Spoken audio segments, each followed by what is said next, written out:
Dear students, पिछली बार हमने असमान अंतराल यानी अनइक्वल इंटरवल्स के लिए लेग्रांजेस सूत्र लेग्रांजेस फॉर्मूला पढ़ा था।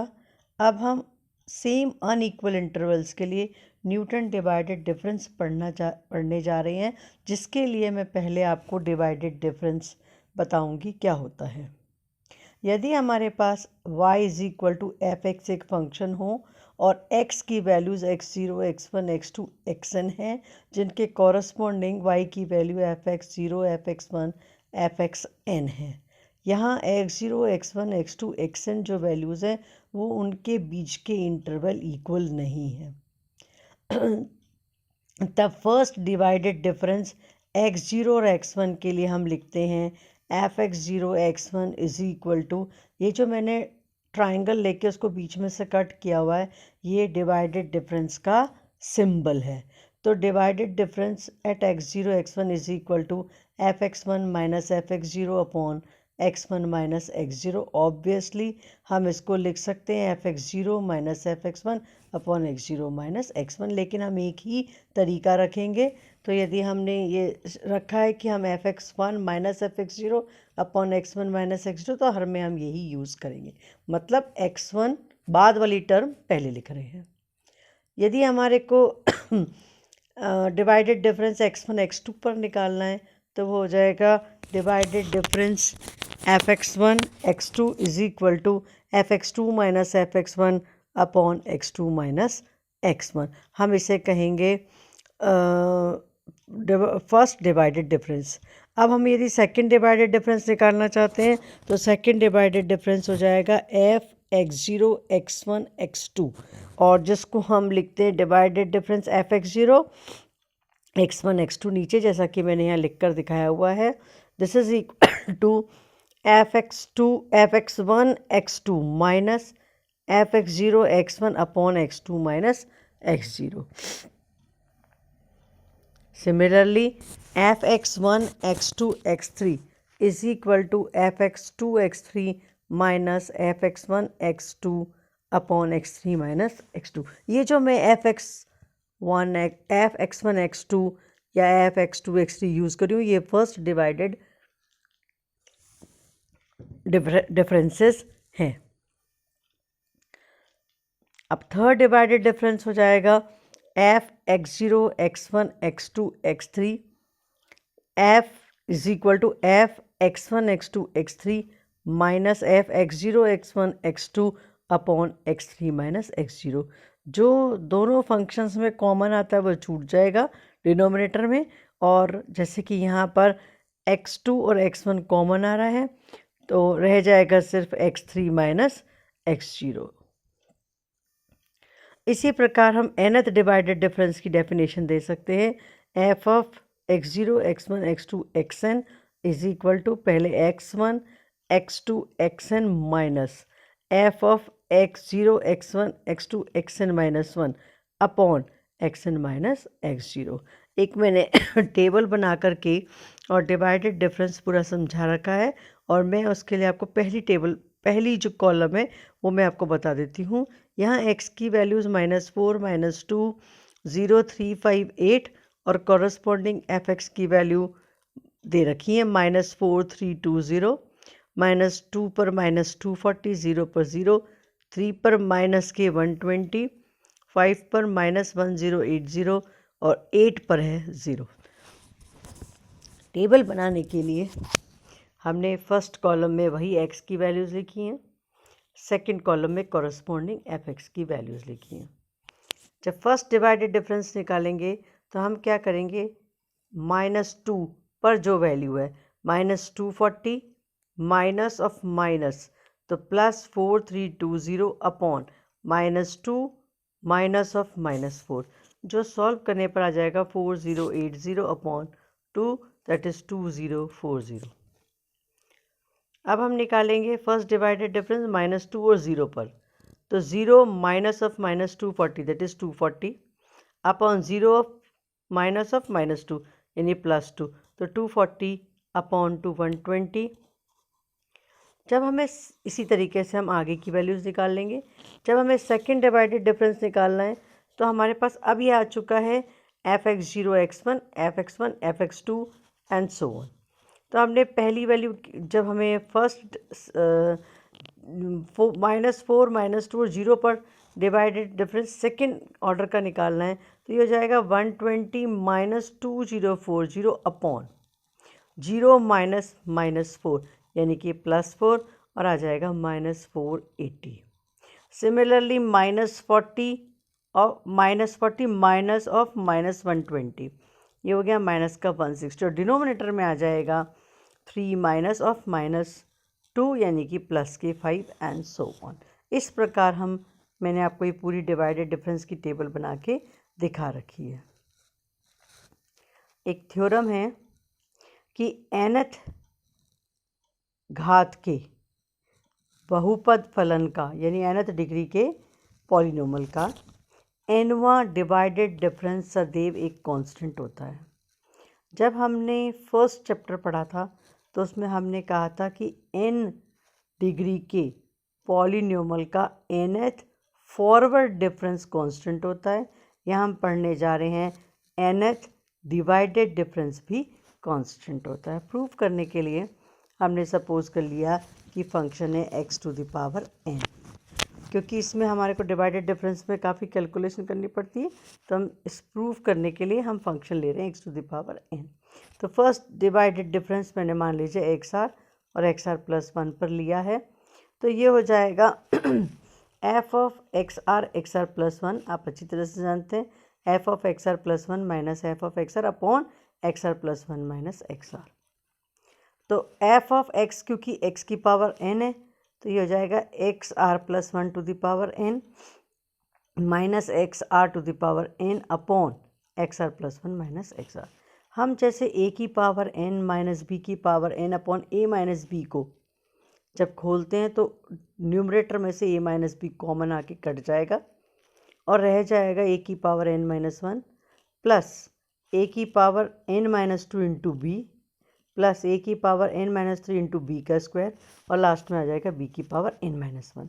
बिल्कुल उसी फॉर्मूले को अप्लाई करने पर हमारे पास आ जाएगा x की पावर xr+1 की पावर n-1 प्लस x की पावर xr+1 की पावर n-2 इंटू xr+1 की पावर n-3 इंटू xr का square and so on. Last में रह जाएगा xr की पावर n-1। इसको दे दिया हमने इक्वेशन नंबर 2। ये n-1th डिग्री का पॉलिनोमियल है, यानी कि फर्स्ट डिवाइडेड डिफरेंस यदि हम एक nth डिग्री के पॉलिनोमियल का कर रहे हैं तो हमें रिजल्ट में n-1 डिग्री का पॉलिनोमियल मिल रहा है। अब हम ले रहे हैं इसका नेक्स्ट डिवाइडेड डिफरेंस, तो कितना हो जाएगा xr xr+1 xr+2 f(xr xr+1 xr+2), जिसकी वैल्यू हो जाएगी f(xr+1 xr+2 minus f(xr xr+1 upon xr+2 minus xr, जो हम पहले ही सीख चुके हैं। अब यहाँ पर हमारे पास में जो डिनोमिनेटर्स को तो मैंने बाहर रख लिया और जो इक्वेशन नंबर 2 थी उसको जो हमने सॉल्व करके वैल्यूज़ निकाली थी उसके अकॉर्डिंग f(xr+1 xr+2 और f(xr और xr+1 की वैल्यूज़ रख दी, जो क्लियरली n-1th डिग्री के पॉलिनोमियल्स हैं।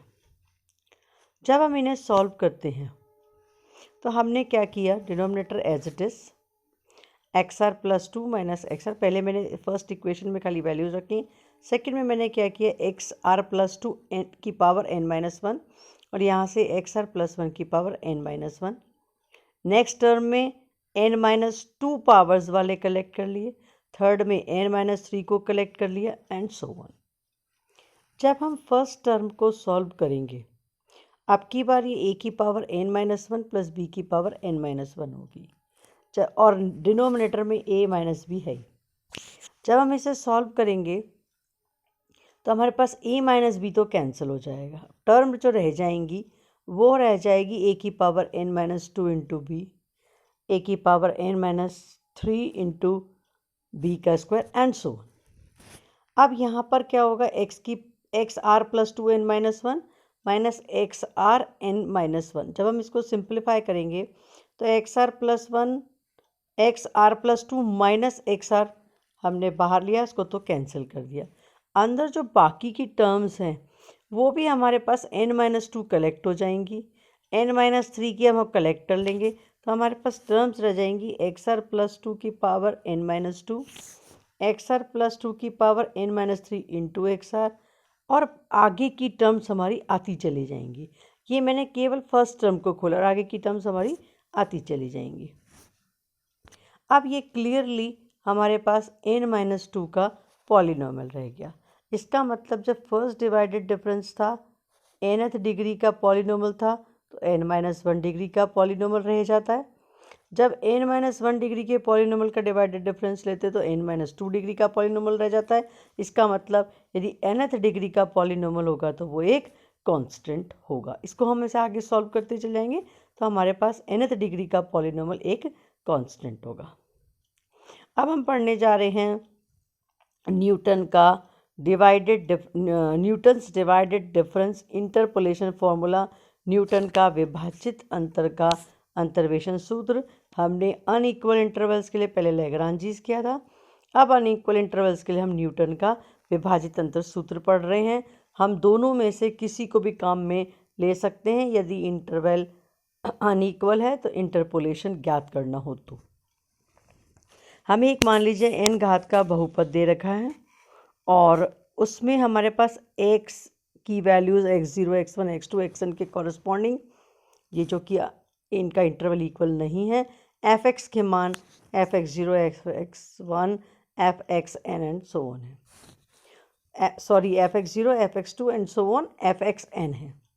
हम अच्छी तरह से जानते हैं जहाँ हम पहले x0, x1 ले रहे थे अब हम x0 ले रहे हैं तो f(x)(x0) is equal to first divided difference f(x) minus f(x0) upon x minus 0, x minus x0 cross multiply किया और f(x) की वैल्यू कैलकुलेट कर ली।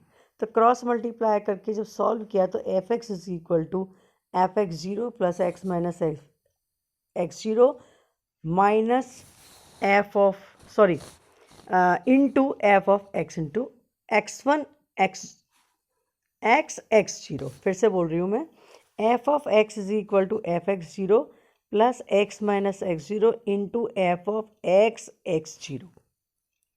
इसे हमने इक्वेशन नंबर 1 दे दिया। अब मैंने फर्स्ट डिवाइडेड डिफरेंस निकाला, अब हमने सेकेंड डिवाइडेड डिफरेंस निकाला x(x0), x1, तो ये हो जाएगा f(x)(x0) minus f(x0), x1 upon x minus x1, x0 common है। अगेन क्रॉस मल्टीप्लाई किया और वैल्यू कैलकुलेट कर ली हमने f(x)(x0) की और उस वैल्यू को सब्सटीट्यूट कर देंगे हम इक्वेशन नंबर 1 में। तो 2 में मैंने निकाली है f(x)(x0) which is f(x0), x1 plus x minus x1 into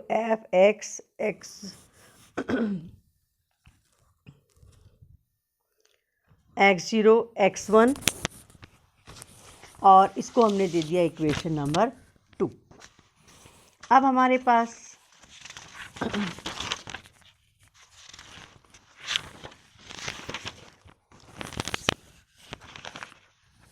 अब हमारे पास अगेन अब हमने निकाल लिया f of x, x0, x1, x2 जिसकी वैल्यू हो जाएगी f(x), x0, x1 minus f(x0), x1, x2 upon x minus x2 और इसको क्रॉस मल्टीप्लाई करके सॉल्व करके हमने वैल्यू निकाली f(x), x0, x1 की, जो हमारे पास आ जाएगी f of x0, x1, x2 plus x minus x2 into f of x1, x0 sorry x, x0, x1, x2 इसको हमने दे दिया इक्वेशन नंबर 4। अब मैंने 4th इक्वेशन की जो value f of x, x0, x1 निकाली उसको सब्सटीट्यूट कर दिया इक्वेशन नंबर 3 में। तो हमारे पास जो फॉर्मूला है वो बन जाएगा f of x is equal to f(x0) plus x minus x0 into f of x0, x1 plus x minus x zero x minus x one f of x zero x one x two plus x minus x zero x minus x one x minus x two into f of x zero x one x two. Say this is equation number 5th.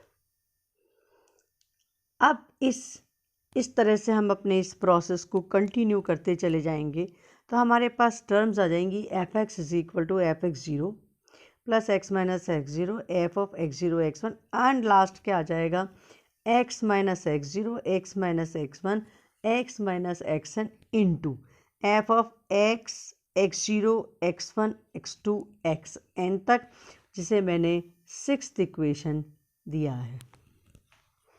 परंतु हम ये अच्छी तरह से जानते हैं कि ये जो f of x zero x one x two x n है ये ज़ीरो हो जाएगा क्योंकि n plus oneth divided difference zero हो जाएगा क्योंकि हमारा पॉलिनोमल nth डिग्री का है. तो हमारा फॉर्मूला रह जाएगा f x is equal to F x zero plus x minus x zero f x zero x one plus x minus x0 x minus x1 f of x0 x1 x2 plus and so on x minus x0 x minus x1 x minus x2 and so on x minus xn minus 1 into f of x0 x1 x2 xn. और यही कहलाता है Newton का divided difference formula.